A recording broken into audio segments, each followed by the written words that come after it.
And then my daughter's the 20th. Yeah, that's Allie is with me. Allie is with me, but she's going to Colorado. They're going on a ski trip. Yeah, that's why you need to do stuff. Yeah, Sure. stuff. Sure. I feel like I haven't had my V8 in like it's happy this Oh, side. yeah, it is kind of. I switched sides this time. Wow. Nobody sits right there. Man. I want my back to this. Alright. Kelly wants to watch the intruder. The intruder film. She's got her I've been trained. I already got my escape route. I'm just gonna sit here and cry. I got my weapon already figured out. Cal, are we good? I got an escape route. Alright. I can't sit down. That is so great. They even got a little table. That's my They got enough stuff. Let's make themselves at home. Look at all the stuff they got on their table too. You can sit in the right place. The pictures is 3 o'clock. All I need is an ottoman and we'll be all set. Yeah, where's that? Uber's coming. You can't push the mute button though. I mean, it's just not, that's not how that works. At my house, I have 2 tables, one on either side. Are we rolling? All right, friends, let's bring this chaos to a semblance of order. Welcome to week 6. Facebook Live, friends. Sorry we were a little bit delayed. We were just, having too much fun. If you can see what I see, I feel like I haven't had my V8 because like this side of the room is a little bit more heavily loaded than this side of the room, but we're gonna be. I know we're all coming from a lot of different places. Those of you who are online are logging in from all over the place. So let me just pray to get us sort of focused together, and then we'll jump in. So Father, just thanks so much for tonight. It's just so fun to be able to be together with friends, to be able to navigate the scriptures. And God, I just pray that you guide us as we discuss together tonight. God, our heart is not to just gain more information, but we truly want to become more like you and to walk more closely with you. So would your Spirit just work through our conversation, through the scripture, bring it to life for us, Lord, that we might follow you more closely. We love you so very much. In Jesus' name, amen. I'm going to remember to open my Facebook so I can see comments from the Peanut Gallery, aka Facebook Live. No, you're not the Peanut Gallery. I love you, Facebook Live. So we'll see if I can do this tonight. So a major theme of this entire study has been authority and the authority of God. And so as we to get ourselves kind of tuned in together tonight, how would you say that Jesus used his authority? I said exerted in the study guide, but how did he use his authority during his life on earth? Where do you see examples of Jesus putting his authority on display during his life on earth? The money changers Okay. in the temple. It's funny, at 1 o'clock, that was the first answer too. That was the first, it's funny that's our instinct. But yeah, this is my Father's house, right? And he's saying, he's using his authority as the Son of God, as a rabbi, as someone who loves the Lord, to say, as God himself, to say, we're not going to make my Father's house like this. Great, first example. What else? What other examples?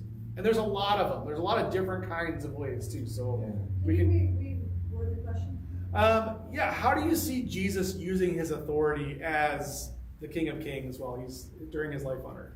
Well, this Sunday's sermon, being in the wilderness, he used. You listen to the sermon? Awesome. Thanks. I'm very good listener. Most teachers aren't. You said it again. Sorry. I didn't listen to your answer at all. I was just saying, making commentary. But he you know, he had to show his authority there. I mean, you could see where his authority could be used then. You're jumping ahead in the study guide. Oh, I didn't even read it. That's okay. No, you're good. Oh, yeah, and then maybe I'll say my that. Go ahead. No, good. The pigs, Say more. okay. Oh, when he kicks the demons out of the man and they run into the pigs and they run off the cliff. Okay. Yeah, absolutely. Yeah, he's saying this territory doesn't belong to you. You can go here. He's determining their fate really in that moment. Yeah. Loaves and the fishes.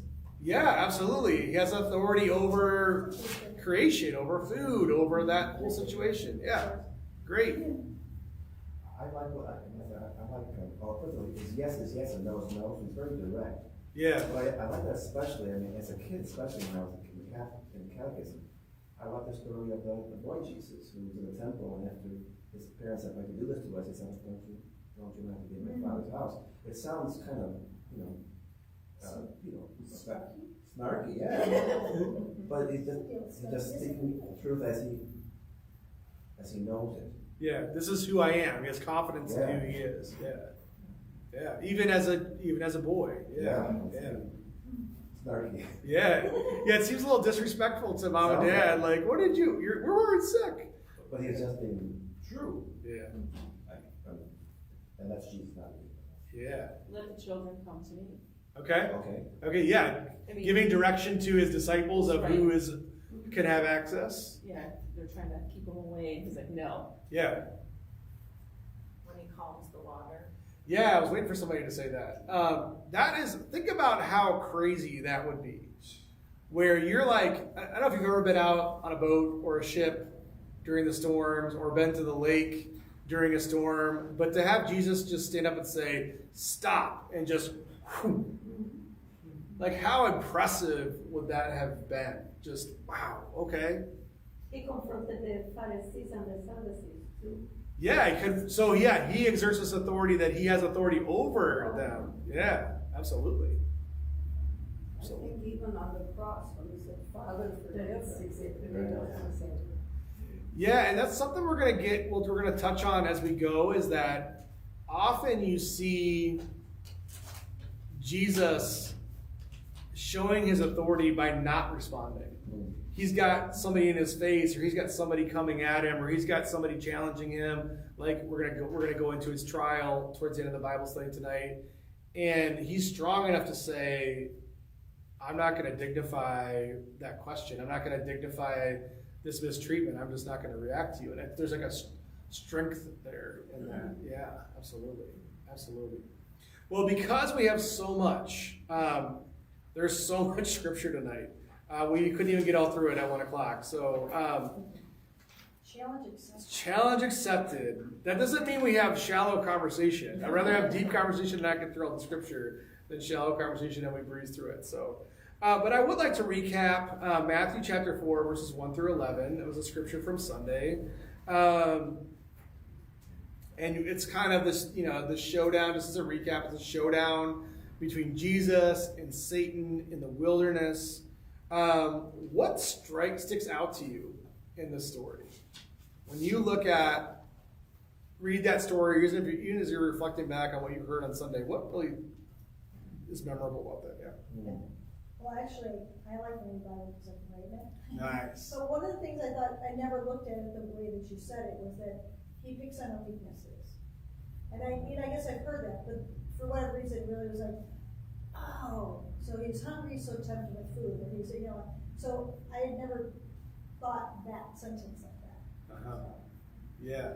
Well, and with that, I don't know how much I really nuanced this in my message, but think about it. He really does have to succeed everywhere that humanity has failed. So if you think about, taking the story into account that we've been on all winter, and when Moses leads the Israelites across the Red Sea, through the Red Sea, they get to the other side, the first thing that they say is, man, why'd you bring us out here? We don't have any food. You just bring us out to the desert to die? So that was one of their first complaints is, what are we going to eat? And so it's like, they failed in the sense that they didn't have the faith to see that God could provide for them. And so Satan's like, well, I know that one works. I'm going to try that one first on Jesus. And Jesus is like, no, so he succeeds where his forerunners failed, essentially. Somehow it kind of redeems that in a way. What else sticks out to you in that story?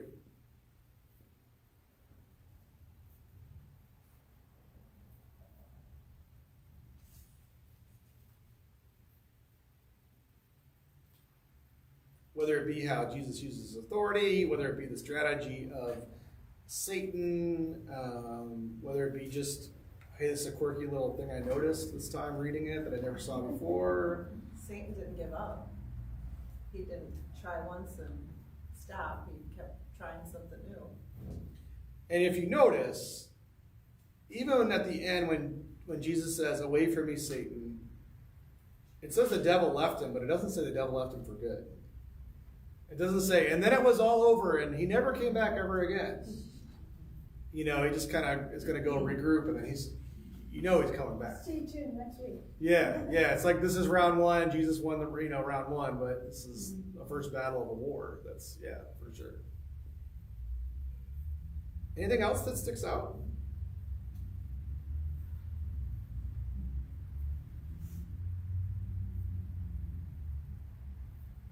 I know we're not supposed to feel bad for him because he already knows what's going to happen. But sometimes you feel like, oh, it's horrible. It must be hard to, and just in our lives, like resisting or whatever. But he was really going for the jugular tonight. And to some extent, I always had this sympathy, like, oh man, that must have been hard. But he knew it was coming, so. Yeah, I think that's a good point that you bring up, Carol, because I think what we struggle with, and I talked about it on Sunday a little bit, but I think it's really hard for us to hold the humanity of Jesus and the divinity of Jesus together. We tend to lean one way or the other just because it's just too far outside the box to really, think of how this comes together. But you really see both on display in this passage. I mean, you see Satan appealing to the humanity of Jesus, but you also see the divinity kind of shine through the humanity of Jesus.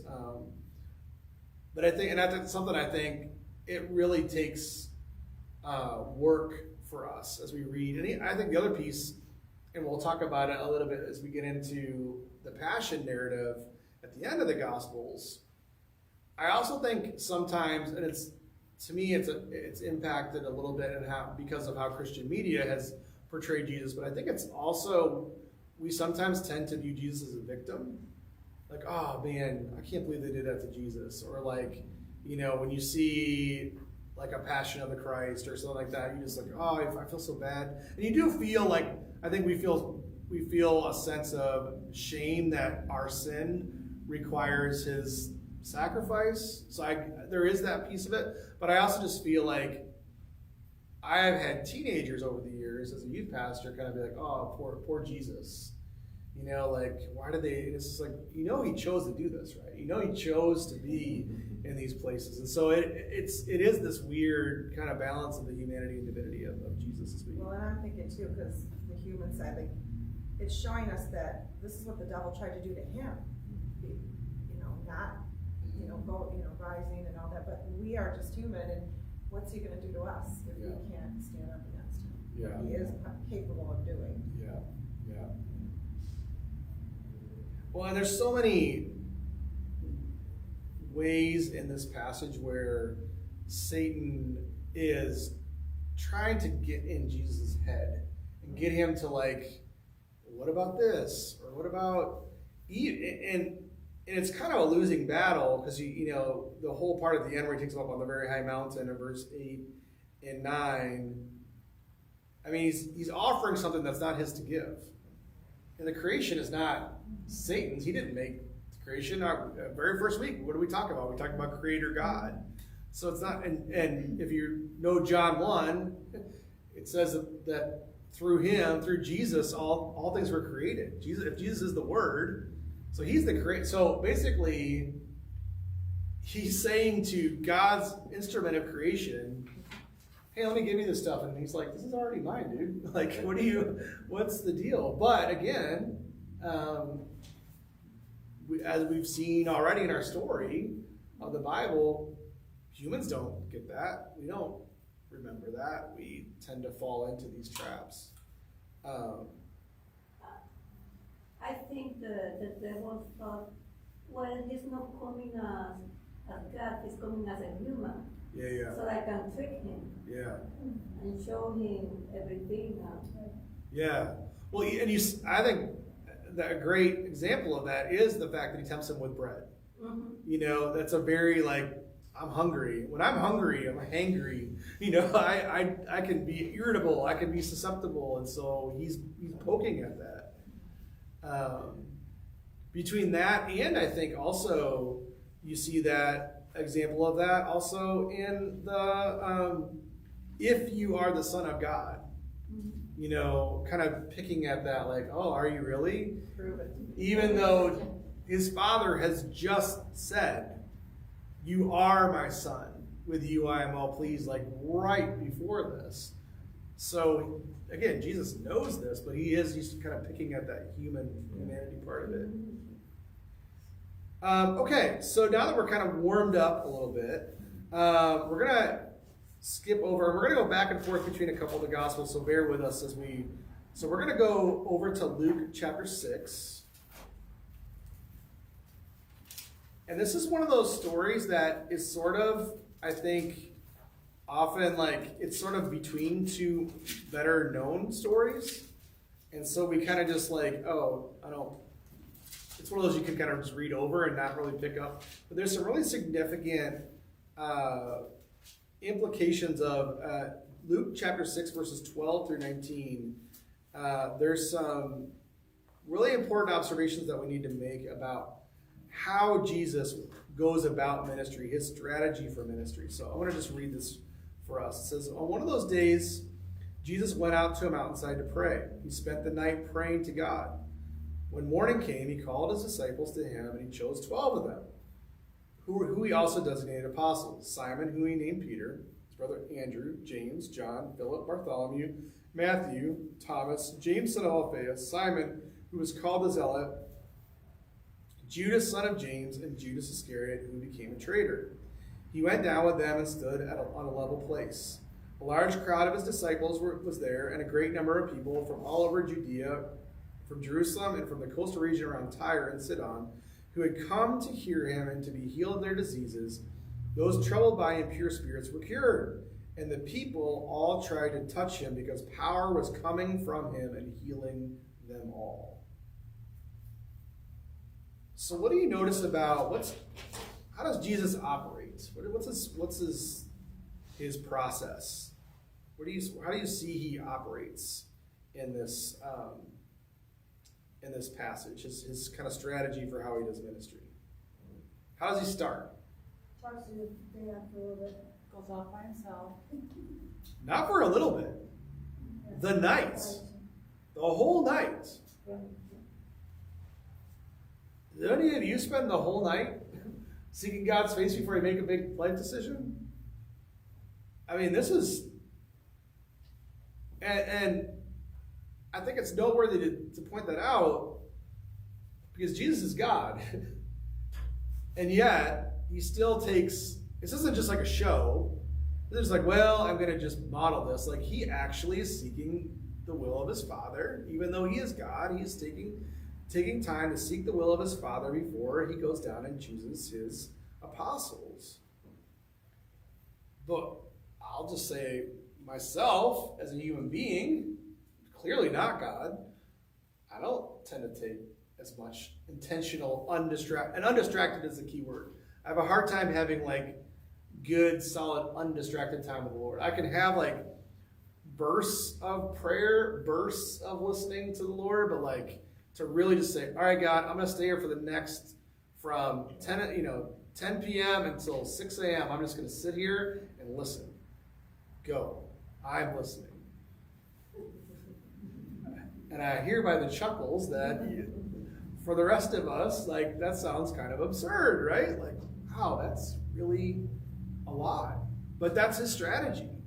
Everything else that comes in this passage starts with he spends a night with his father. So when morning comes, so in the rest of this passage, there's three groups of people. What are the three groups of people that you see in these verses? Disciples. And there's a distinction between disciples and apostles. Yeah. Apostles. And And the crowd. So what's the difference between a disciple and an apostle? Because a lot of times in the church, we sort of use them interchangeably. We sort of say, well, the 12 disciples, I mean the 12 apostles. But what's the difference between a disciple and an apostle? Is a disciple anyone that follows Jesus? Learner. Mm-hmm. Say it confidently, Kelly. So what's an apostle then? Chosen. A messenger. Any other thoughts? I mean, I got to be somebody years ago. You're cheating, yeah, that's okay. Bring the pro. And this was speculation from the professor, because the word apostle was its original meaning. And what some people were theorizing was that it meant the persons who had actually seen the Lord with their own eyes. Yeah. And so people ask, well, what about Paul? Paul saw him in the vision. Yeah, right. But that's speculation. Yeah. No, I think that is a qualifier. As a matter of fact, after Judas dies, that is a qualification for his replacement. It has to be somebody who sat at the feet of Jesus. It can't be somebody who got the second hand. It had to be, that was one of the qualifiers. Yeah, right. Thanks. Yeah. No. Yeah, that's good. That's good. Well, when we learned it in confirmation, I'm sure everybody remembers like anything. They were the 12 apostles. Uh-huh. So, just, I mean, that's all. So they used them interchangeably, is what you're saying. No, not necessarily. I'm just saying for when we had to do our recitation. Simon, Peter, Andrew, James, John, Philip, Bartholomew, James, Belgius, they were saying Judas too. Man, I can't even do that. She's got We talent. fell in requirements back in the day, right? Confirmation with honors graduated. She got a Gavin test. was there, he knows. It's got a, did they give you like a gold sash Yeah. for that with a Bible on it? Good. So, any other thoughts about what an apostle is?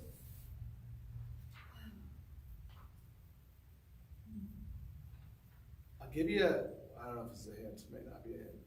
In Ephesians chapter 6, Paul talks about there are multiple offices of leadership, and he talks about apostles, prophets, teachers, shepherds. So, apostle is an office, it does something.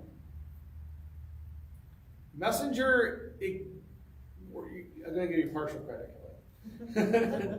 But there's a little bit more something to it. Think about, these are the people that we specifically, when Jesus says he calls his first disciples, it's these folks, right? And now in this passage, it hints that there are more than just the 12 that are considered disciples at this point. But we don't really know about them. We don't know their names. But the gospel authors take time to introduce us to many of these people.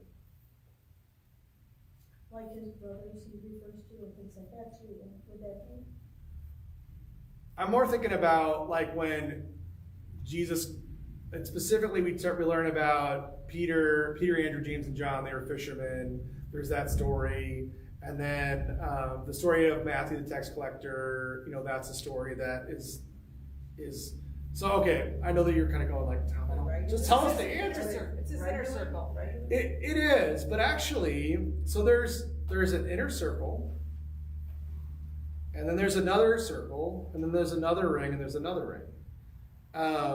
So apostles, it's a leadership, but they're leaders who are kind of these catalytic leaders who get things started.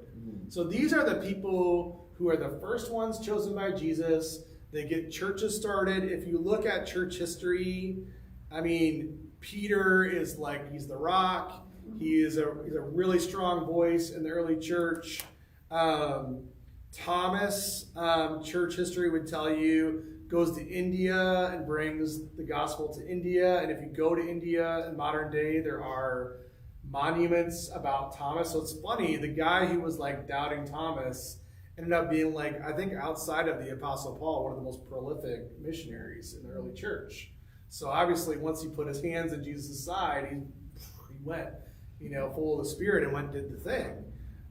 So there are still people today that this is a little bit Bible nerd for you. So if you like Bible stuff, so there's a thing called the APEST, Apostle, Prophet, Evangelist, Shepherd, Teacher, and that's from Ephesians 6. Those are kind of the 5 offices, and a lot of ministries or a lot of churches, a traditional pastor tends to be a shepherd or a teacher, but they usually miss the apostle, prophet, and evangelist because those typically aren't as valued as people want to hear a good sermon on Sunday and they want to be cared for. But there's other actually offices of leadership. And so apostles are the ones who kind of get things started. Those are like your modern day church planters who are really good at like getting ministry started, or like those who start Christian nonprofits and that do really well. Those are like apostolic kind of gifted people. And so the 12, because they're the first, they're the original, they are an inner circle, but actually inside the inner circle are Peter, James, and John. And Peter, James, and John are the ones you'll often see Jesus going to take the 3 of them aside. You see him take them aside when he's in the Garden of Gethsemane. He takes them aside a few different times.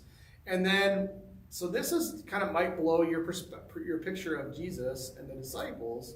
But, when I watch like The Chosen, or I watch, the Jesus film or whatever, it's usually like Jesus and like these 12 guys, and that's kind of it, this little group. But if you actually read through the Gospels, there's 12 apostles, but then there's what they talk about, the 70. So there were 70 disciples, learners, followers, who walked around with Jesus too. Now think about on an average Sunday morning at Trinity, we average between 50 and 60 people on a Sunday morning. So imagine like everyone that comes on a Sunday morning plus maybe 10 or 15 folks. And that was the crowd that's following Jesus around for a lot of his life. That's a lot of people. And that changes your communication style, right? Like in this room, we have 1, 2, 3, 4, 5, 6, 7, 8, 9, 10, 11, 12. Tonight.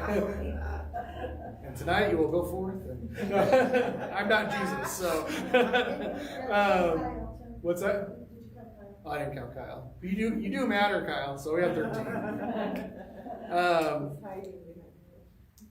He's not in the circle, so he's excluded himself. No, I'm just kidding.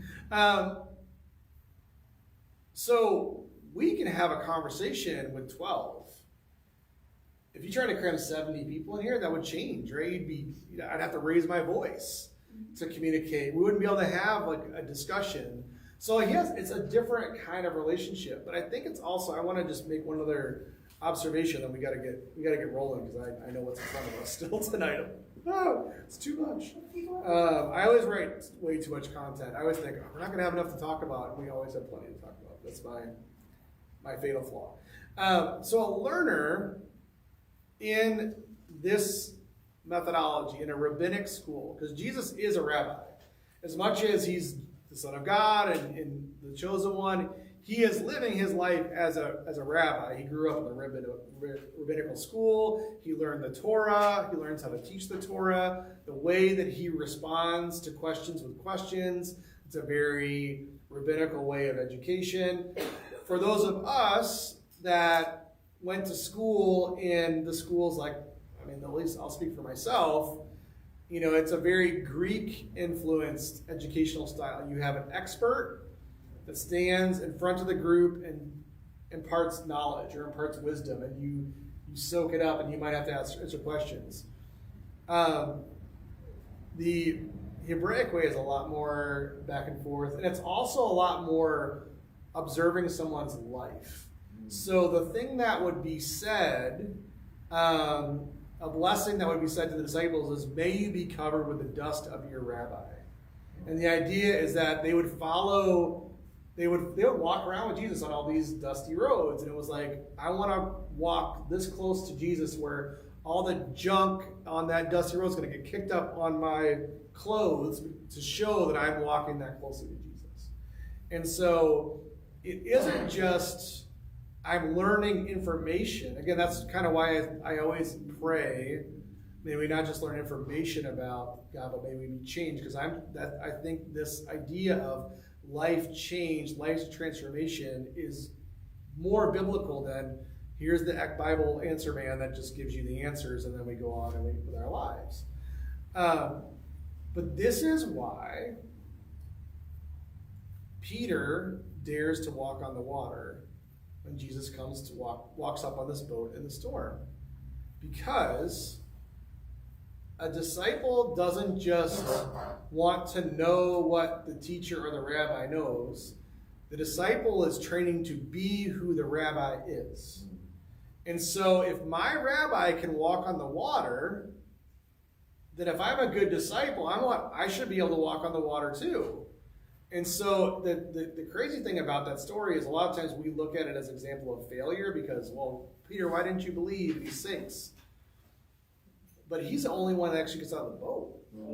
The rest of them just are terrified, like it's a ghost. And remember what Peter says, Rabbi, if it's you, tell me to walk on the water. Because he knows, as if a rabbi tells him he can do something, he should be able to do it. And so he's trying to emulate Jesus. So I think it's important to say, when we talk about a learner, it's accurate that he's a learner, but it's more than what we think of just being like a learner in like a classroom. We're trying for our lives to be modeled after who Jesus is. And then just the last thing I want to say, so there's apostles, there's disciples, and there's a crowd. And the crowd are kind of hit or miss. They're going to follow Jesus as long as it kind of works for them, and then they're not really committed yet. But I want to say that it's really interesting to me, we're still in Luke 6:12 through 19. This whole thing starts with a night of prayer. He chooses the 12. And then look what happens in verses 18 and 19. He's healing people. He's driving out spirits. And this is the one that I always try to visualize. And the people all try to touch him because power was coming from him and healing them all. I'm like, what was that like? Ben-Hur.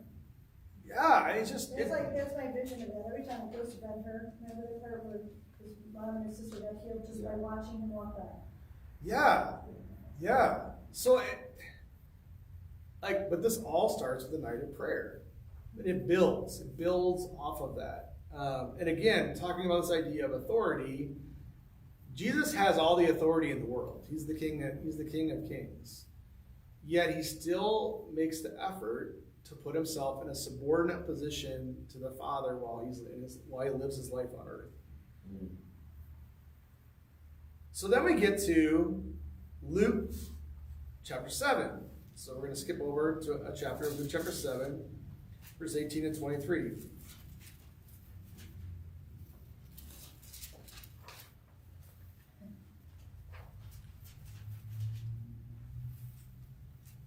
And I wanted to say before we get into this verse, the first verse, you'll see it says John's disciples told him about all these things. Yeah.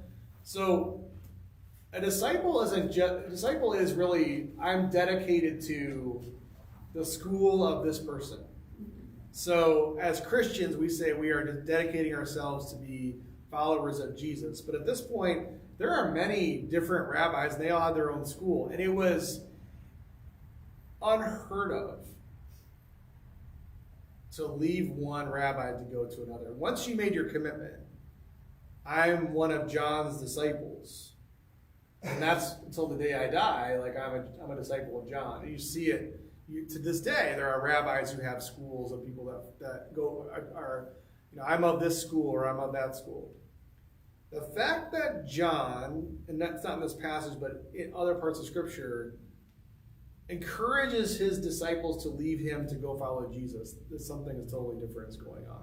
That is unheard of. That does not, rabbis are not encouraging their disciples to go, hey, I'm good. Go ahead. See you later. That doesn't happen. So again, this is something very different going on. But John's disciples told him about all these things. Calling 2 of them, he sent them to the Lord to ask, are you the one who is to come, or should we expect someone else? When the men came to Jesus, they said, John the Baptist sent us to you to ask, are you the one who is to come, or should we expect someone else? At that very time, Jesus cured many who had diseases, sicknesses, and evil spirits, gave sight to many who were blind. So he replied to the messengers, go back and report to John what you have seen and heard. The blind receive sight, the lame walk, those who have leprosy are cleansed, the deaf hear, the dead are raised, and the good news is proclaimed to the poor. Blessed is anyone who does not stumble on account of me. So how does Jesus respond to this question? Are you legit? Are you the genuine article? How does he respond? Actions by showing and curing and healing, showing his power. Yeah, he doesn't write a letter. He doesn't give a manifesto. He doesn't say, he just says, look around. Tell them what I'm doing. Look around. And I wanted to point this out because if you think about where we started, Genesis 1, Genesis 2, Genesis 3, Adam and Eve eat the fruit, and that causes problems. It causes a systemic problem. It isn't just that they are separated relationally from God. If you remember the passage, women are now going to have pain in childbirth. It's going to be harder work to work the land. Like, it's really like a disease that gets into everything, sin. And so in this moment, Jesus is already demonstrating that he is the antidote to the disease of sin. Like, he hasn't died on the cross yet. He hasn't risen from the dead yet, but he is already pushing back the curse of sin in his life. And all of these things, the human, the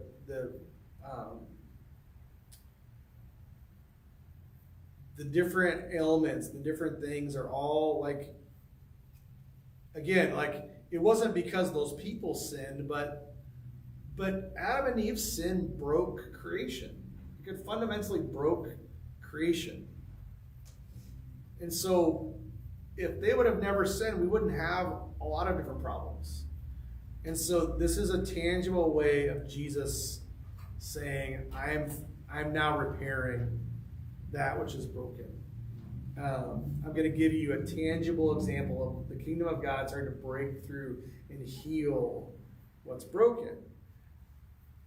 Did I talk about leprosy in this Bible study on a Sunday? Yeah, you did. Yeah, you did. So just to recap, make sure we're all on the same page. Can we do a quick summary of like what is leprosy? Like, what kind of a disease is it? It's a very contagious skin condition, right? That would be one way to say it. And that's one way it can manifest itself, but it's not actually the root of it. Is it bacteria? It's like an autoimmune. It's kind of like it's actually kind of like HIV in the sense of like your immune system and your nervous. And it actually plays into the nervous system.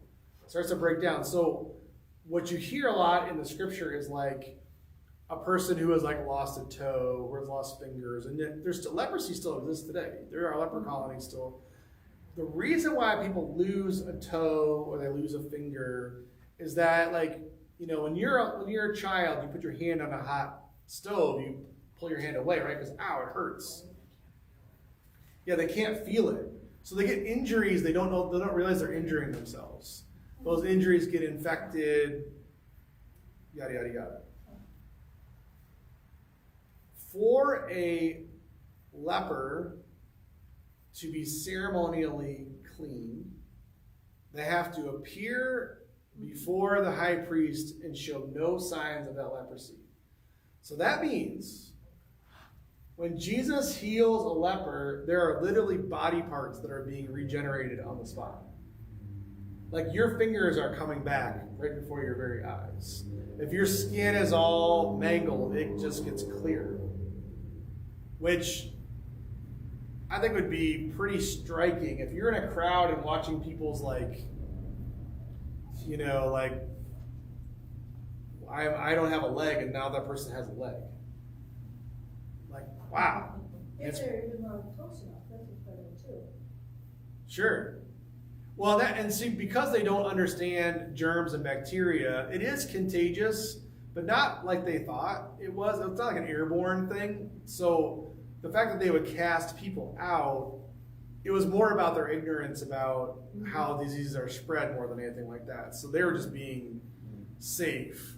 But yeah, I mean, if you had leprosy, you can't live with your family, and if anybody comes within a certain amount of feet from you, you have to yell at the top of your lungs, unclean, unclean, unclean, so they make sure they don't come in. So that's your whole life, your whole mentality. I was talking about this. We'll even think about, I mean, all of us, I'm sure, have some aspect of ourselves physically that was better when we were younger. You know, that worked better when we were younger. The whole body. Imagine if by the end of this Bible study, everything that ails you is just fixed. Your vision, your aches and pains, your internal organs, your whatever. How would your life be different? You playing basketball again. Yeah. I'd be putting a lot of doctors out of business. But then somebody said they're like, I save a lot of money from doctor's appointments and surgeries and medicines. But think about just how much of a game. So this is a powerful, I mean, I think sometimes when we read the Gospels and we read about people being healed, we don't think about like how drastically life-changing this is for these folks. Like, I can walk now. I can see now. I can be with my family again. You know, if I'm a leper, I can like, it's a game changer.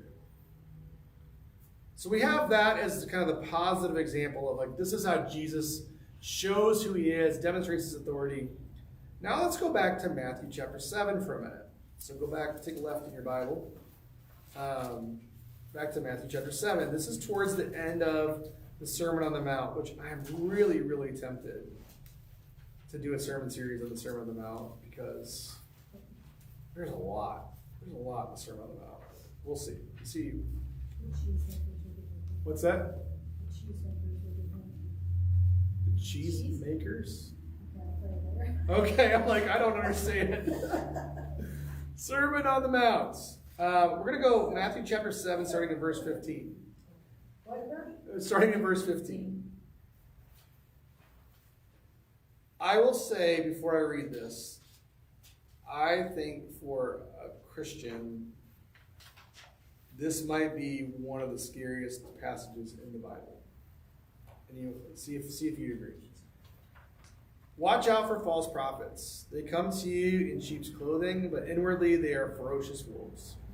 By their fruit you will recognize them. Do people pick grapes from thorn bushes or figs from thistles? Likewise, every good tree bears good fruit, but a bad tree bears bad fruit. A good tree cannot bear bad fruit, and a bad tree cannot bear good fruit. Every tree that does not bear good fruit is cut down and thrown into the fire. Thus, by their fruit you will recognize them. Not everyone who says to me, Lord, Lord, will enter the kingdom of heaven, but only the one who does the will of my Father who is in heaven.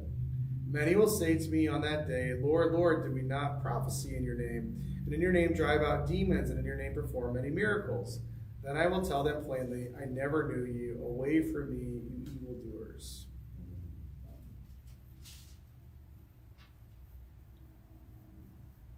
So how do we know? Based on this, how do you know if someone is a genuine article or not? How would we know?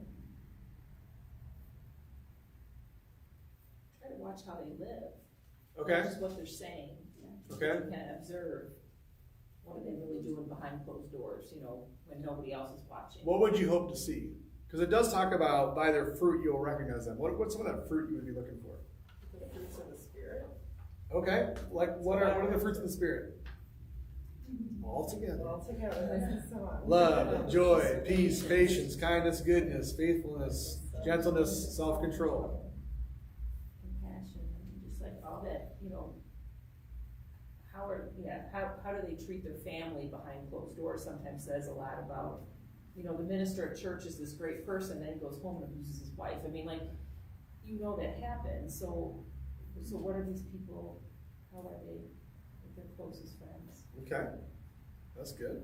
I feel sometimes you can sense something different about that person that has good fruit. You just know that, I don't know, and sometimes you just can feel it. Okay. What do you think about this verse 21? Not everyone who says to me, Lord, Lord, will enter the kingdom of heaven, but only the one who does the will of my Father who is in heaven. Many will say to me, not just a couple, many will say to me on that day, Lord, Lord, did we not prophesy in your name, and in your name drive out demons, and in your name perform many miracles? Then I will tell them plainly, I never knew you. Away from me, you evildoers. I'm going to tell you, I don't know that I think I prophesied maybe once in my life. I've never driven out a demon, and I've never performed a miracle. Do any of us have a shot? Like what do you think about these verses, 21 through 23? How does that strike you? How does that impact you as you read that? I think I need clarification as to actually what is a demon and what is considered a miracle. Okay. Let's just say a demon is literally like a fallen angel that possesses a human being, like in the horror movies. And a miracle is something like miraculous that only God can do, like changing water into wine, healing somebody. So what do you think?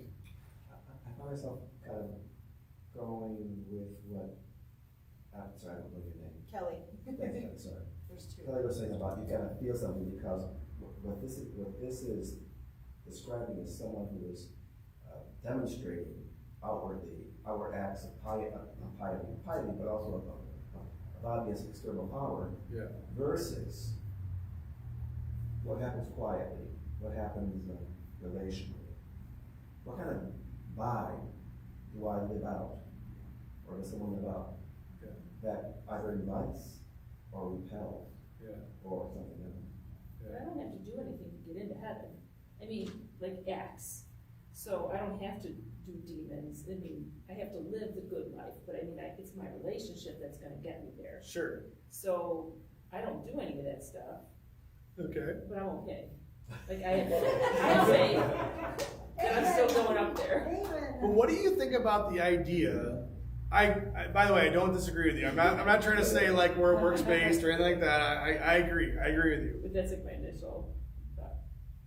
But it also seems pretty clear in this example that you have someone who clearly thinks that they are going to heaven. Oh, And Jesus is like, I don't even know you. That gives me pause. Even if I feel secure in my faith with Jesus, even if I know, like, hey, I am trying to be a faithful Christian, Jesus is the Lord of my life, I have asked him to forgive my sins, I know all that, but this gives me pause. Because they're thinking like, I'm good. And I just wonder, again, I'm not trying to cast aspersions, I'm not trying to question your salvation, I don't think, tonight. But it does make me wonder, like, how many folks that go to church on Sunday, that come to Bible studies, that, do good Christian stuff, Jesus is going to say, I never knew you. That gives me pause. Where does forgiveness come into this? Yeah. I guess I think of more the Catholicism where people are ritualistic. So they go to church and they pray to the saints and they think they're going to heaven. but they're kind of leaving Jesus out of the equation. I guess that's, like, when I look at this, that's who I think of, just because I guess it might. Well, I'm going back to kind of what you know, the fruits of the Spirit. You have to have the fruits of the Spirit, not just show up somewhere, not just say, I'm a good person, I'm gonna go to heaven. I'm good, I'm gonna go to heaven. Do I show the fruits of the Spirit? Do I show all of those things? Or do I have to tell people I do that? I don't know. That's what I'm thinking. Maybe you shouldn't have to tell people, I guess. People should see it or feel it in you. And I don't want to belabor the point because again, we still have a lot to go through. But I just want to say this. I think when we often want to take ourselves off the hook at these passages, I think that is missing what Jesus, I think Jesus wants us to read this and go, oh, where am I at? I think if our first reaction is like, well, I know I'm good and those people are doing it wrong. If that's you, I would read this passage again, maybe.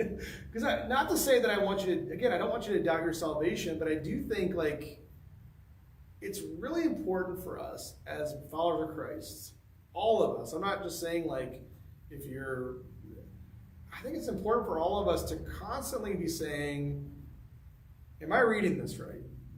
Do I understand this right? Am I being faithful? Is there something that I'm missing? Because I'll just say, I've been following Jesus for, I think I could solidly say 40 years of my life. 45 years old, I know that I went and stood up when I was 5 at somebody's backyard who was doing a little Bible club in their backyard in my neighborhood in Indianapolis. I know I said, I want to follow Jesus and I want to go to heaven, and I prayed a prayer. Like, I know that. I know I was baptized, all that kind of stuff. But I know the way I understand my faith now is different than when I was 5, for sure. Mm-hmm. And I think it's different than when I was 20 or 30. So I just think, like, I want to just plant that seed in, we should be correctable. As followers of Jesus, like, that humility piece of saying, there might be something really important that I'm missing. At the same time, this is going to sound like I'm like, what are you talking about, Tom? We should be confident. I don't mean that to mean that you should be like, I don't know, I'm second guessing everything that I do. I don't think that's the answer either. But I think there has to be some mixture of constantly seeking, constantly refining. That's the word, the theological word, sanctification. Like, yes, we are justified by giving our life to Jesus, but their sanctification is a process. Becoming more like Jesus is a process, is a relationship. Tom, sorry. Yeah. First of all, I'm grateful. I'm glad you're teaching, not me. I'm off the hook. I think he's kind of play with this or let it play on me. Yeah. I really appreciate that point, because in the past, as one professor once said, when you marry theology, eventually you get divorced. Because theology changes. In other words, what our understanding develops, and what we know expands. And it's not that we're separating ourselves completely from the past, but there's more information. And one of those things is what you just said, which is, the teaching that, I am saved, I'm absolutely certain I'm saved. And there's a danger to that. I appreciate what you said about the rabbinical studies, about I want to be like my rabbi, which involves attention, mental intention. And that's what I feel is, at least these days, is when people are you saved? Or my granddaughter said to me, do I see you in heaven? And I said, my response, I think about it, I said, I believe so. I believe so. I don't say I know so. I believe so. And because it's up to God, up to me. But I'm confident. At the same time, I'm aware that I only have to hang my head on is Jesus' mercy. So I'll stop there. Yeah, and I think it's a walk. I think sometimes we do kind of get that like fire insurance Christianity where it's like, hey, I made this, I prayed this prayer, I signed the pledge card, that's it for me. But it's a walk. We talk about walking with Jesus. Walking implies that we are continuing to grow. We're continuing to learn. So again, I'm not trying to like have you go home and be like, man, Tom doesn't believe that, like in the grace of God and the sound. Like, no, I absolutely do. But I just think like I don't ever want to be in a place where I can't be corrected or I can't learn something. Like if somebody ever says to me, I already know all this stuff. I don't have anything else to learn. That sounds like the Pharisees to me. And Jesus had his strongest words for the Pharisees. So I think we should always have that posture of like, I want to learn. I want to grow. I got somewhere to go. Okay, that's end of sermon. That was long. We're not going to get all through all this stuff tonight. We just aren't. So I do want to skip. We have Matthew 20. I want to skip through there. You can feel free. I will just make a little bit of a joke that I think maybe this is one of the earliest examples of a helicopter parent in Scripture, where the mom of Zebedee's sons is going to like the coach and saying like, "Can I have the starting spot?" This is really what I see in this passage, where she says, "Can my son sit at your right and left hand?" So I think that's kind of funny. But I do think there is something to be said again of seeking a place of power. Like that's essentially what mom's saying. Like when you have your kingdom, thinking a political kingdom, like I want my boys to be like high up in this thing, and I think that's the wrong way to think about it. That's all I'll say about that. Okay. That was Matthew 20.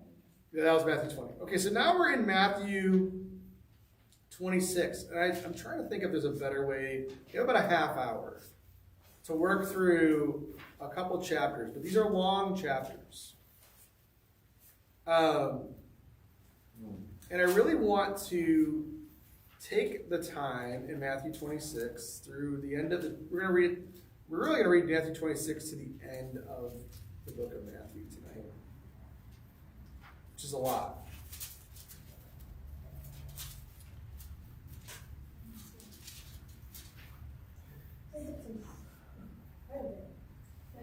We have 30 minutes.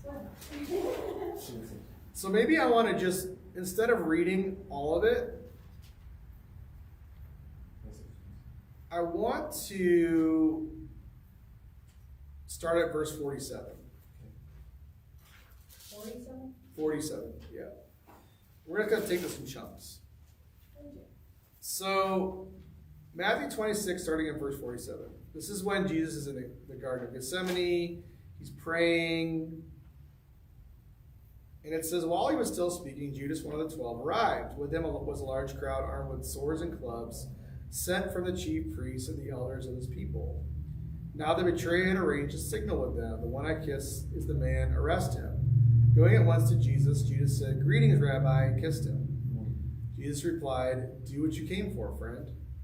Then the men stepped forward, seized Jesus, and arrested him. With that, one of Jesus' companions reached for his sword, drew it out, and struck the servant of the high priest, cutting off his ear. "Put your sword back in its place," Jesus said to him. "For all who draw the sword will die by the sword. Do you think I cannot call my Father, and he will at once put at my disposal more than 12 legions of angels? But how then would scriptures be fulfilled that say it must happen this way?" In that hour, Jesus said to the crowd, "Am I leading a rebellion, that you have come out with swords and clubs to capture me? Every day I sat in the temple courts teaching, and you did not arrest me. This has all taken place that the writings of the prophets might be fulfilled." Then all his disciples deserted him and fled. Where do you see the authority of Jesus as the King of Kings in these verses?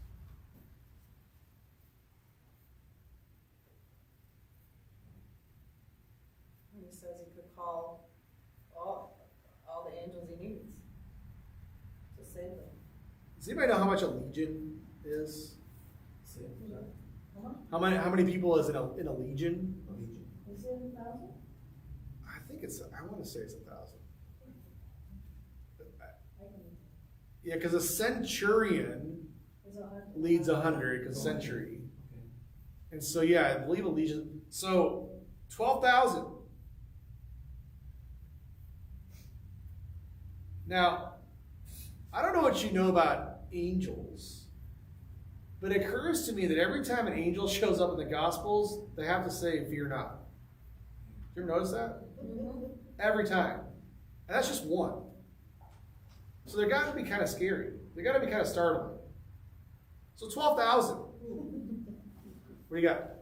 Between 3 and 6,000 men. Wow. Oh, wow.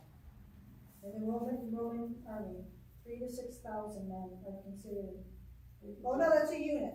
Wait a minute. No, yeah, it is. Yeah, that's right. It's your different. I saw some different. I thought he read the wrong thing. No, and the other reference you made earlier about the pigs. I think, like, how does this say it? I am legion. Yeah, That was yeah, one of the names. yeah. How many But pigs there's a, died? well, did they actually go off the cliff? Yeah. Yeah, there was. I don't know how many. I mean, it's like a herd of pigs. It's not just like a few. It's like, yeah.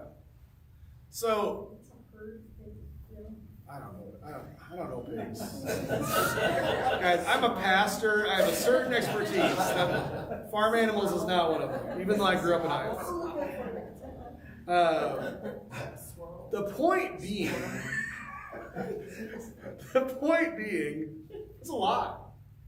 It's a massive army that would make short work of these guys that are trying to arrest Jesus. So what's he getting at? This has to happen. What's that? It has to happen. Yeah. It's meant to be. Yeah, absolutely. It's not for the trees. And that is strength. That's a sign of strength. I have power to wipe you all out, to install my own government, to enforce my will on you, and I'm not going to do it. That almost, to me, that takes more strength than being power hungry and just saying, "Oh, I'm going to go." Because it takes a stronger person to say, "I can do this, and I'm not going to, because I need to. I need to go and die on the cross." Anything else where you see his authority?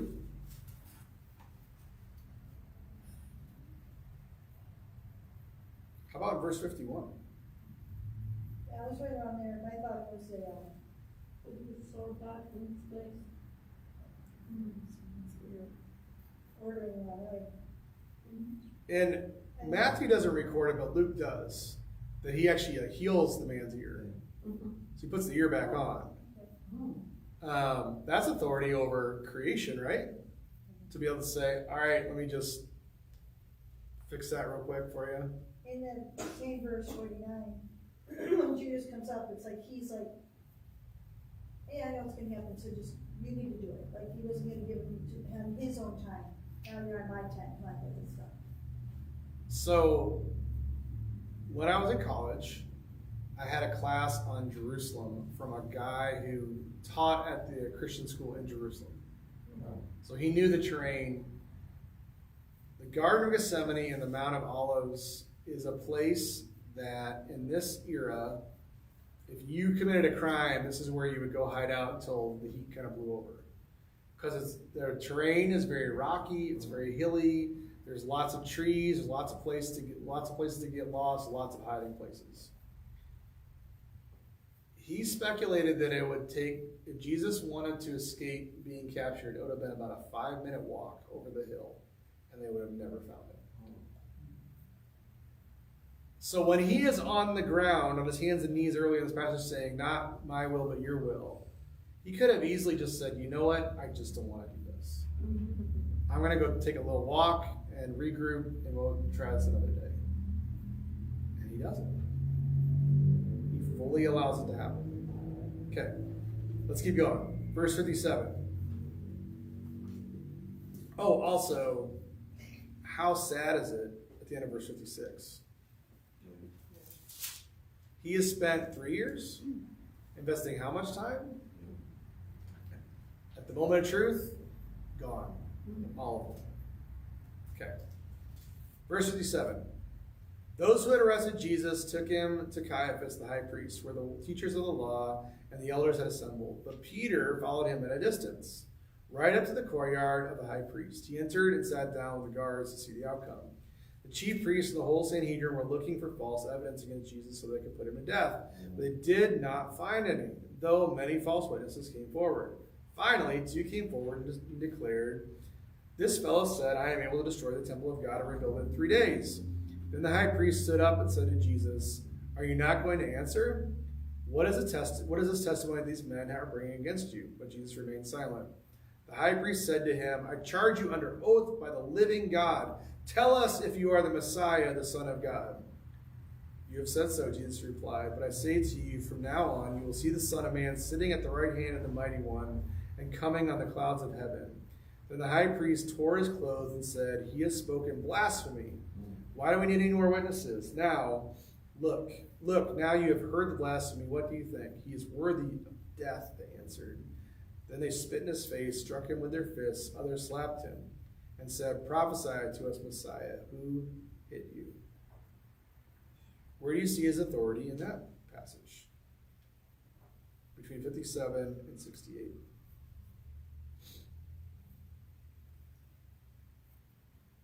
Because it's there.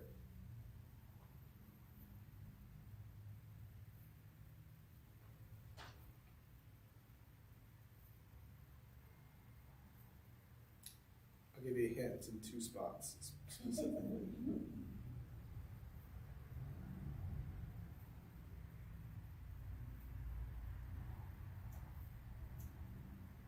I think that, to me, one of the strongest things is him saying, it doesn't matter really how you do it or what you do, I'm still gonna be in heaven later on, ruling with you.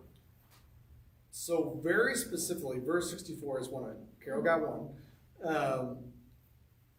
When it says you see the Son of Man sitting at the right hand, the right hand biblically is always the strong hand. Sorry, left-handed people. But biblically speaking, if you are sitting at the right hand, that is the seat of power. That is the hand that, so he's just told him, you've got to, you're under oath, you've got to say something. And he's basically like, well, I sit at the right hand of the Father, of the Almighty One, and I'm going to be coming on the clouds of heaven. So I don't know what who you think you are, but I have that authority. So that's one. There's one before that, and it's very subtle. Almost as if it's silent. When you remain, Yeah. Did you already say that when you remain silent? No, yeah, that's it. Okay. You got the other one. Yeah, because the liars came up and said what he did, and he's like, I'm not gonna argue with it, say it. Yeah, I'm not going to dignify this mockery of justice. Yeah. So I'm just gonna stand here.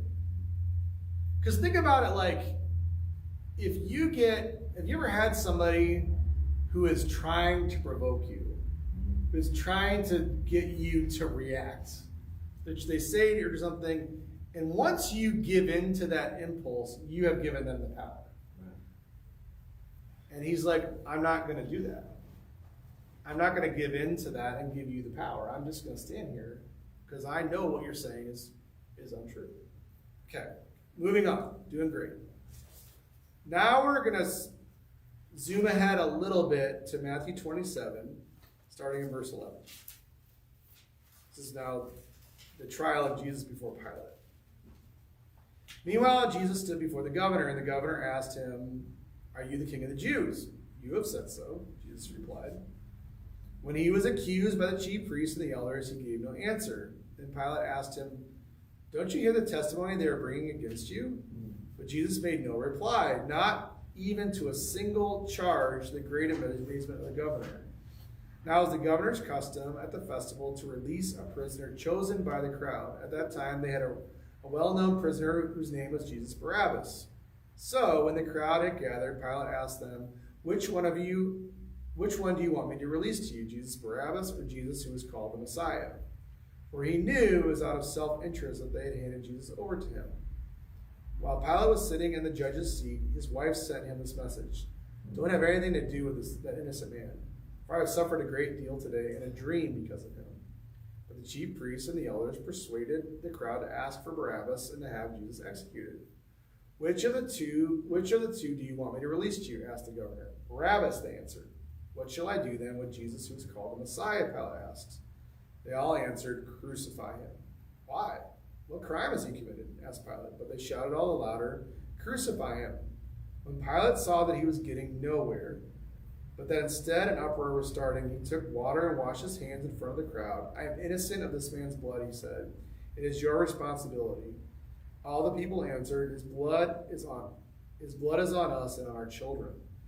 Then he released Barabbas to them, but he had Jesus flogged and handed him over to be crucified. Then the governor's soldiers took Jesus into the praetorium and gathered the whole company of soldiers around him. They stripped him and put a scarlet robe on him, and then twisted together a crown of thorns and set it on his head. They put a staff in his right hand, and they knelt in front of him and mocked him. Hail, King of the Jews, they said. They spit on him, took the staff, and struck him on the head again and again. And after they mocked him, they took off the robe and put his own clothes on him, and they led him away to crucify him. Where do you see the authority of Jesus in those verses?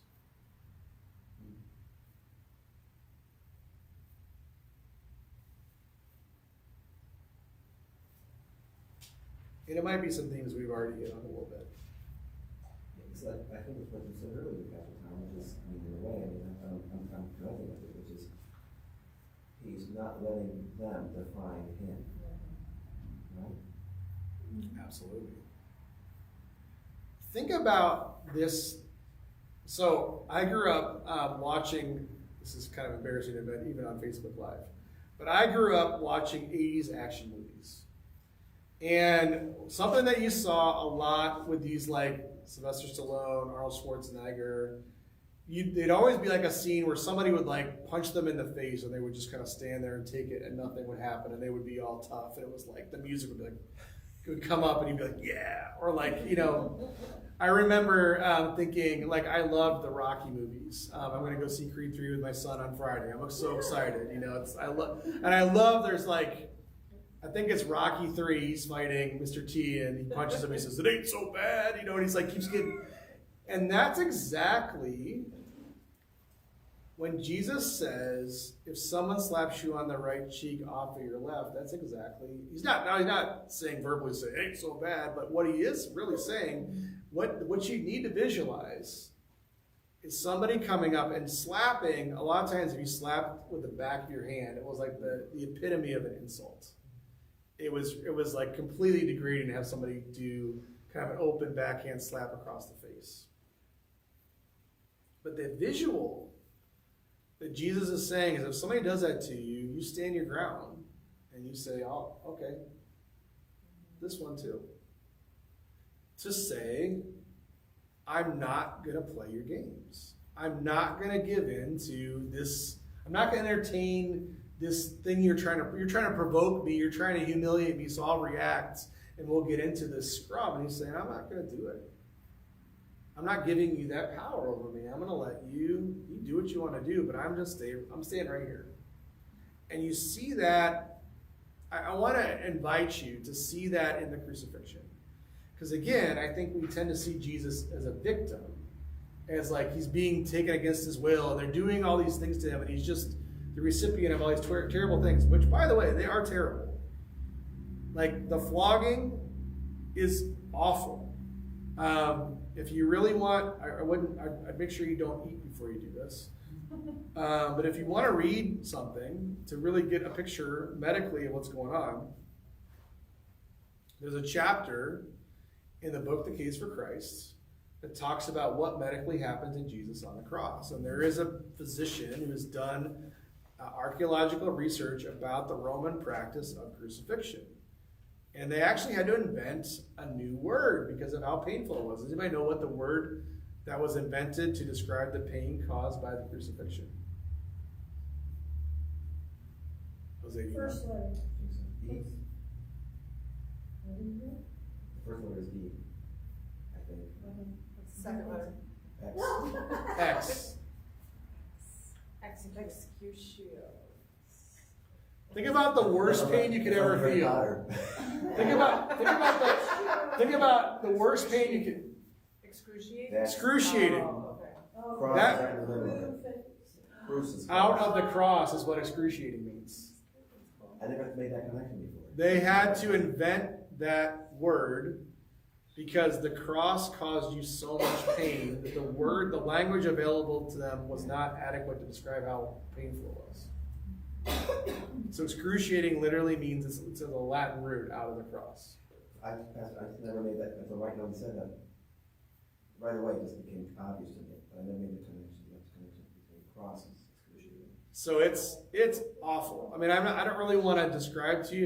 If you want to stay after, I can give you some. It's really gross though, and we're on Facebook Live. I was at a sermon at Christ Church Oakbrook, and he went through the medical, like the technical stuff of each thing that Jesus experienced. I had nightmares for Yeah. like weeks because I kept picturing that suffering.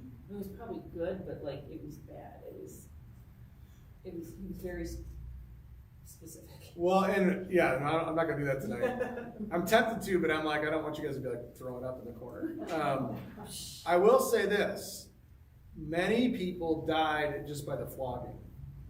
Many people didn't even make it to the cross because it was so bad. And this is gonna blow your mind, but the Apostle Paul was subjected to it multiple times. Like he survived it multiple. Like there's a passage where he talks about all the physical trauma that the Apostle Paul goes through to be a missionary, and it's rough. Look at their history, look at with the slaves or the Auschwitz and what happened in Europe. Yeah. Some nasty things those people did. Yeah. No, What- I think it was a blessing to die though sometimes too. Yeah, well, and you got to remember also, we're going on a little bit of a tangent, but it's okay. That's why I like the 630 groups is different than the 100. You guys we have different conversation. It's fun. He also had already experienced a great deal of trauma before he even gets physically tortured. When he is in the Garden of Gethsemane, if you read Luke's account, it says that he is under such stress and strain that he sweats drops of blood. And that is actually a real phenomenon, that you can get to such a place of physical bodily stress that the capillaries in your forehead burst. Now, it's not gushing blood, but your sweat starts coming out with a red tinge to it because the capillaries in your forehead burst. And that was Luke reports, and Luke is a physician, so it makes sense that he's the one who adds that detail. So his skin was probably already very sensitive because he's been through that physical strain overnight already before he ever gets one beating. So even more so, which is why Simon of Cyrene has to carry the cross, which is why he needs help, because he's just been through a lot. I guess the only other thing I would say too is the cross. We often see in our artwork 3 crosses, right? We see Jesus, and there's a thief and a thief. But when you look at the crucifixion, so let's just go into some of this. Verse 38, continuing on here, it says, 2 rebels were crucified with him, one on his right and one on his left. Those who had passed by hurled insults at him, shaking their heads and saying, "You who are going to destroy the temple and build it in 3 days, save yourself, come down from the cross. If you are the Son of God." In the same way, the chief priests, the teachers of the law, and the elders mocked him. He saved others, they said, but he can't save himself. He's the King of Israel. Let him come down now from the cross and believe in him. He trusts in God. Let God rescue him now if he wants him, for he said, "I am the Son of God." Now check this out, verse 44. In the same way, the rebels who were crucified with him also heaped insults. The rebels are not the thief on the right and the left. Because when the Romans were crucifying people, they would line the road with crosses. Like there were likely 100 people that were crucified this day. Because it was meant to be a deterrent. It was meant to say, if you defy why they did crucifixions is they would have them hanging there so that if anybody had any ideas about starting an uprising against the Roman government, they'd say, "Oh, I don't want to end up like that," and that would put an end to it. So, let me continue on to verse 45. We skipped some things, but I want to get to a point here at the end. From noon until 3 in the afternoon, darkness came over all the land. About 3 in the afternoon, Jesus cried out in a loud voice, Eloi, Eloi, lema sabachthani, which means, my God, why have you forsaken me? When some of those standing had heard this, they said, he's calling Elijah. Immediately one of them ran and got a sponge, filled it with wine vinegar, put it on a staff, and offered it to Jesus to drink. The rest said, now leave him alone and see if Elijah comes to save him. When Jesus cried out again in a loud voice, he gave up his spirit. At that moment, the temple was torn in two from top to bottom. The earth shook, the rocks split, and the tombs broke open. The bodies of many holy people who had died were raised to life. And they came out of the tombs after Jesus' resurrection, went to the holy city, and appeared to many people. And the centurion and those who were with him regarding Jesus saw the earthquake and all that had happened. They were terrified, and they exclaimed, surely he was the Son of God. Many women were there, watching from a distance. They had followed Jesus from Galilee to care for his needs. Among them was Mary Magdalene, Mary the mother of James and Joseph, and the mother of Zebedee's sons. So there's more that we can read, but where do you see the authority of Jesus in that? In the crucifixion narrative, in the death of Jesus.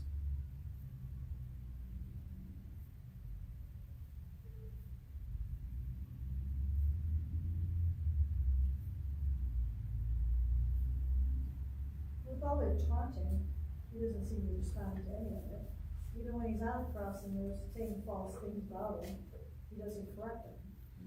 They're mocking his authority at that point too, right? They're saying, if you are, again, it goes back to what did Satan say in the wilderness? If you are, then do this. And it's like coming back again. If you are, he just doesn't respond. He doesn't take the cheese. By the way, there are some scholars that my God, why have you forsaken me is in the Psalms, actually. And there are some scholars that speculate that he was actually praying through the Psalms. And Matthew chooses to capture when he reads that psalm because of how hopeless he seems on the cross. But it isn't just this isolated thing that he says, but it's part of him reading. I was going to ask that, why is he yelling it out? But that makes sense. But it also, I think, again, you got the humanity and the divinity. When we feel hopeless, when we feel distance from God, if you think about it, so Jesus is part of the Trinity. He's absolutely connected to the Father. That's all he's ever known is to be united to the Father.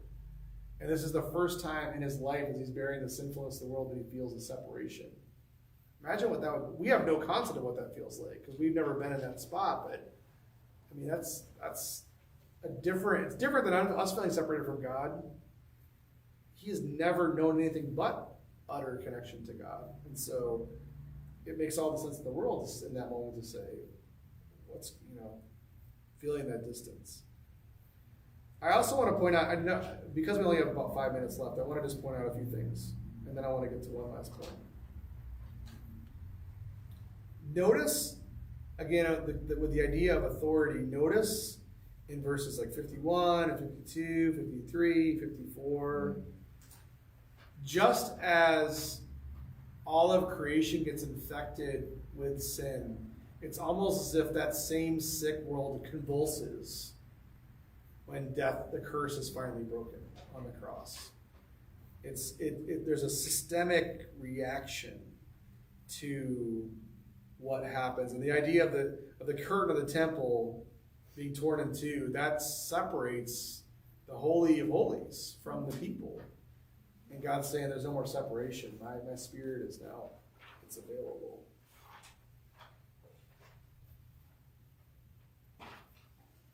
There's a lot more we could say. It kills me not to read all this stuff. But let's go to chapter 28 at the very end.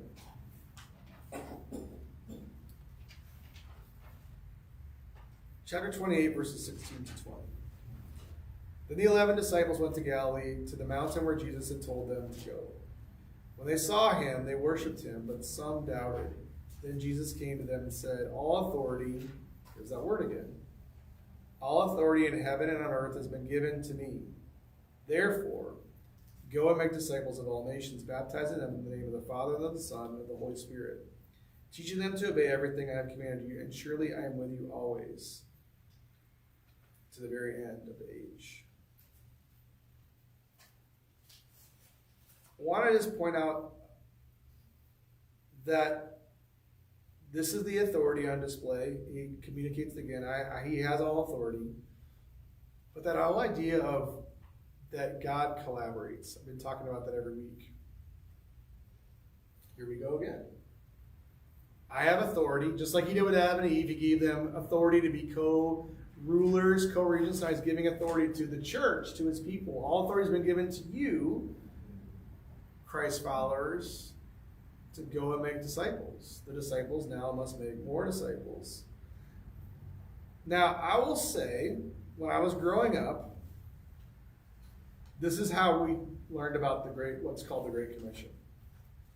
We'd say, all right, Jesus said, therefore go and make disciples of all nations. End. That's it. That's all we talked about. Go make disciples of all nations. And typically, that meant go and have somebody pray a prayer, and that's it. But that's not the end of what he says.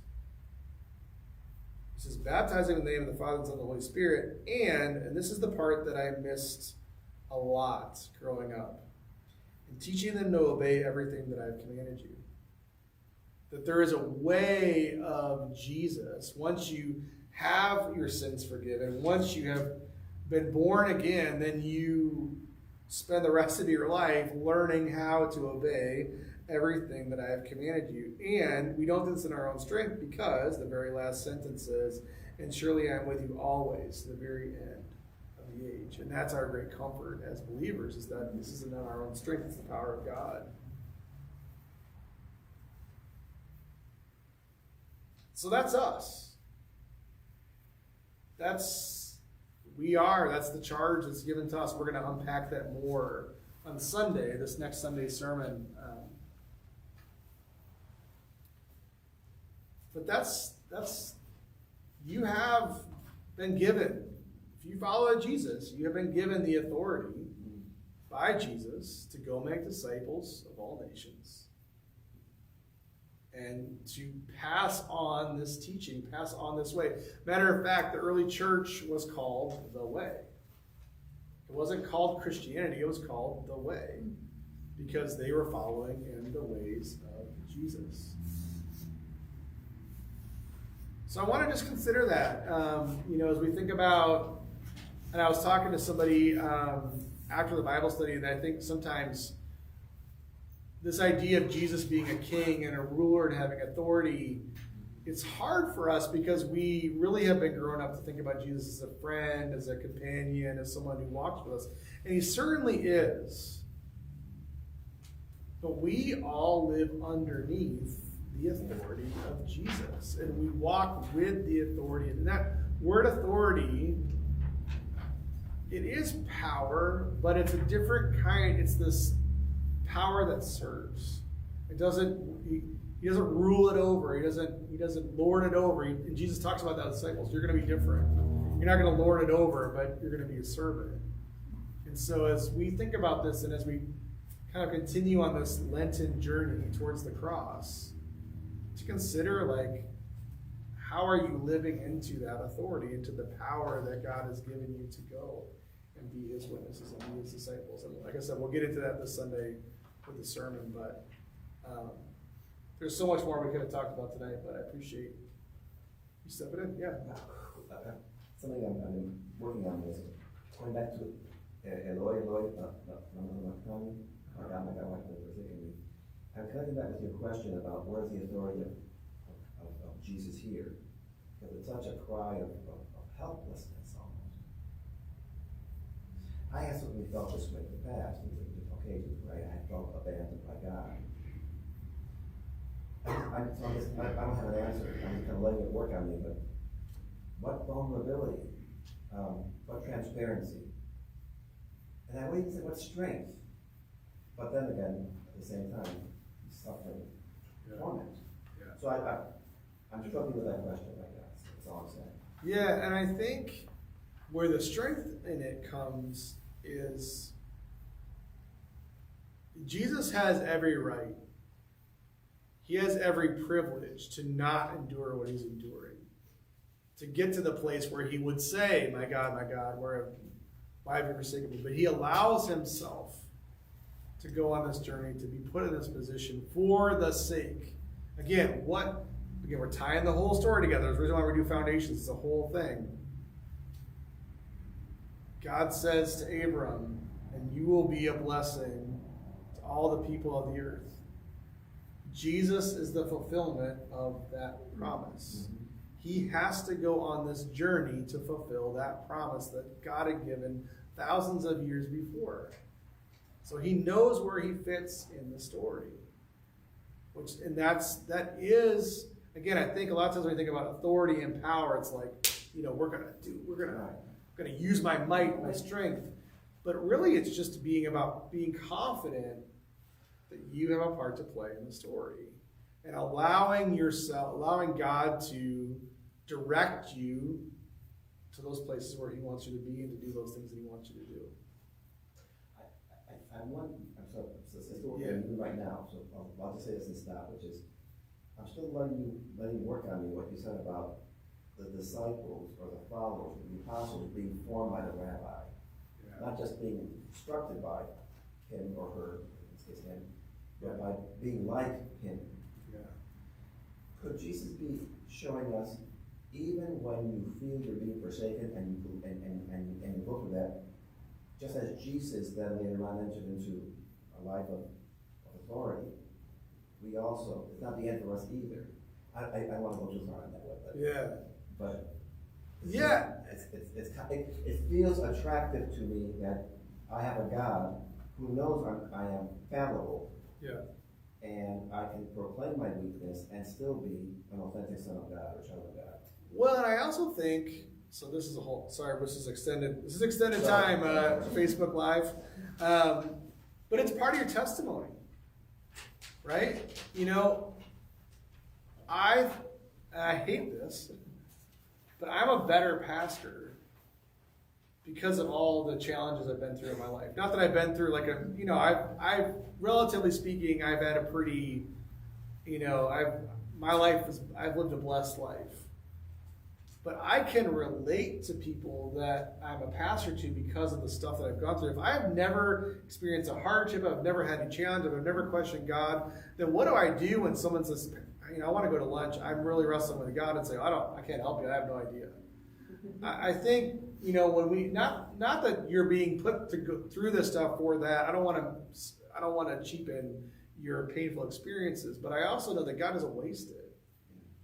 God doesn't waste those painful moments because sometimes it's that part of your story, and sometimes the tragedy is we're reluctant to talk about those painful parts of our story with people because we want to just move past it or we don't want to, but sometimes that's what people need to hear to feel free to I can actually be a part of this community and be myself because I know that Tom has been through something, or I know that Heidi's been through something, or I know that's these are real people that have been through life. They're not just, these perfect people, but we're kind of all on this journey together. And so I do think it is having, and it's a hard perspective to have, I think, when you're in it, when you're in the middle of those situations, but my goodness, I do think we are richer as a community when we're allowed to be honest that I went through something and God brought me through it. And so as we meet other people who are going through similar times, not that we all have the same story, but it does give us the ability to offer grace and offer ministry and be able to walk with people. To me, that's a church I want to be a part of. I want to be a part of a church that we can be honest about that we're on a journey, and when we go through things, we don't feel like we have to just kind of suck it up and rub some dirt on it and get back in the game. We actually allow ourselves to go through it and allow our church family to walk with us in the journey. And that's hard to do, I think, especially for those of us where it's I don't really want you to know about this thing, but I think we're richer when we allow each other to be in our lives that way. Yeah. Thanks, everyone. This is great. Thanks, Facebook Live, for an extra 6 minutes. Extended play tonight. So have a good week, everybody.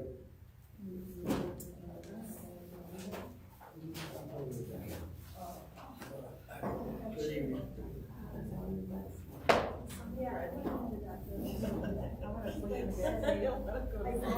We need to invent autopilot for our cars, right? That's good. I like tonight's. All